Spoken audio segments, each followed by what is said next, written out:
present Bridget Clark, a public school employee from a school district at an undisclosed location in Texas.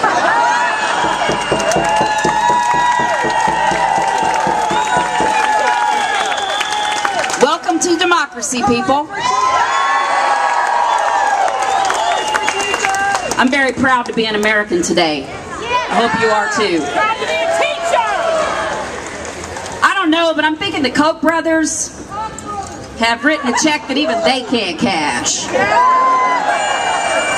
And poor Walker sounds like he needs a silver boot up his behind. Yeah, he underestimated us just a little bit.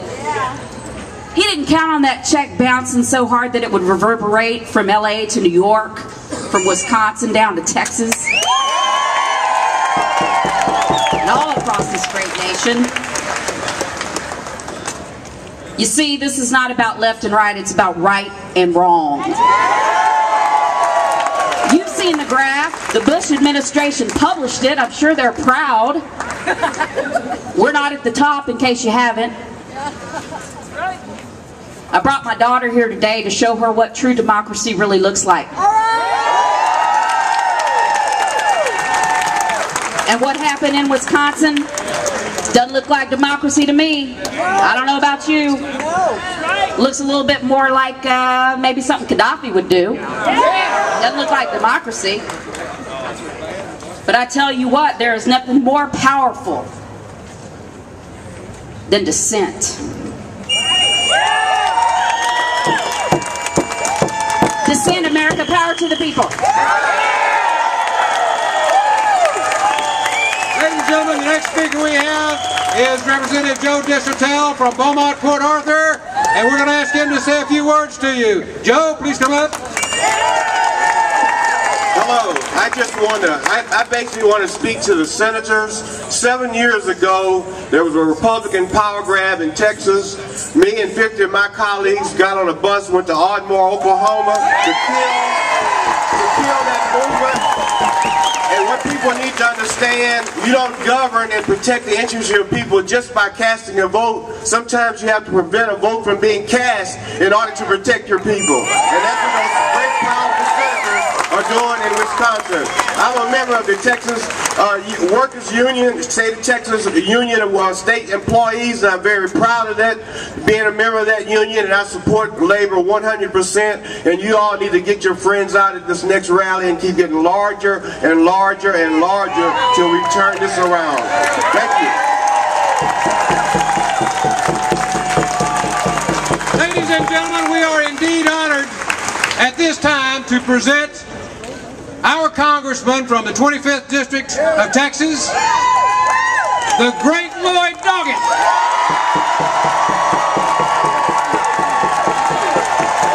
Thank you so much.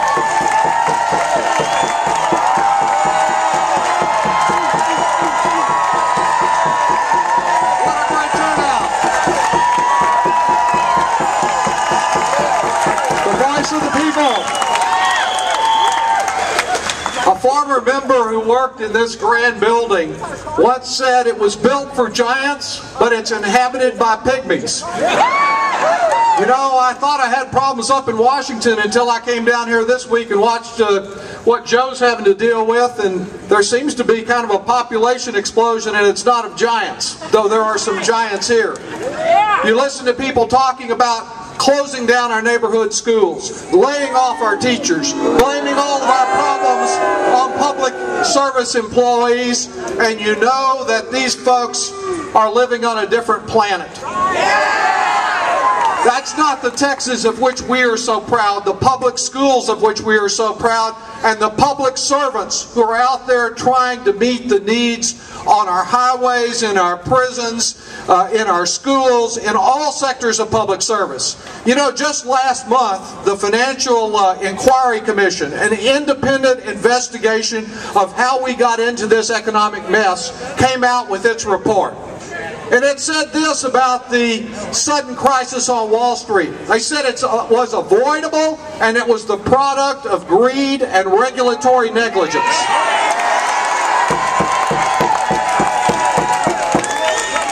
And I've looked looked through the report with care, and I didn't find any public worker in Wisconsin blamed for this, or any teacher in Austin.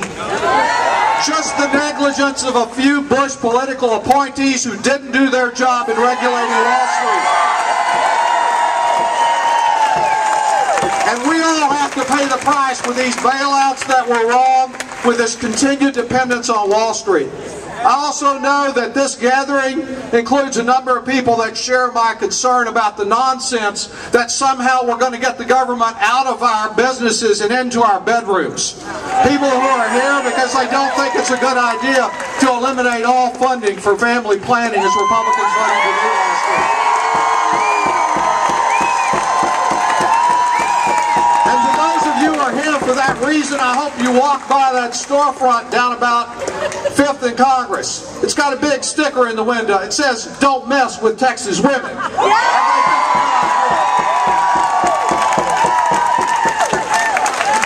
At this dark moment for so many, for our school children and their opportunities, for our public workers, it's important to remember that there's one silver lining, and you show it today.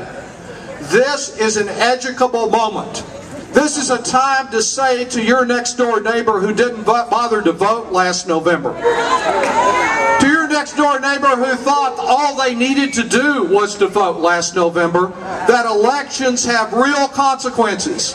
That when you put people in who think they have a monopoly on truth and who think they are there to not be able to cooperate with anybody else because they're know-it-alls on all the subjects that government deals with, you end up doing things like destroying neighborhood schools and reducing the quality of public services. And we need to use this opportunity not only to prevent some of the reactionary changes that are wanted, but to involve more of our neighbors in building a movement of people that care about moving our schools and our state forward, not taking it back to a past we will never accept. Together we will overcome, we will never give up, and we will never give in.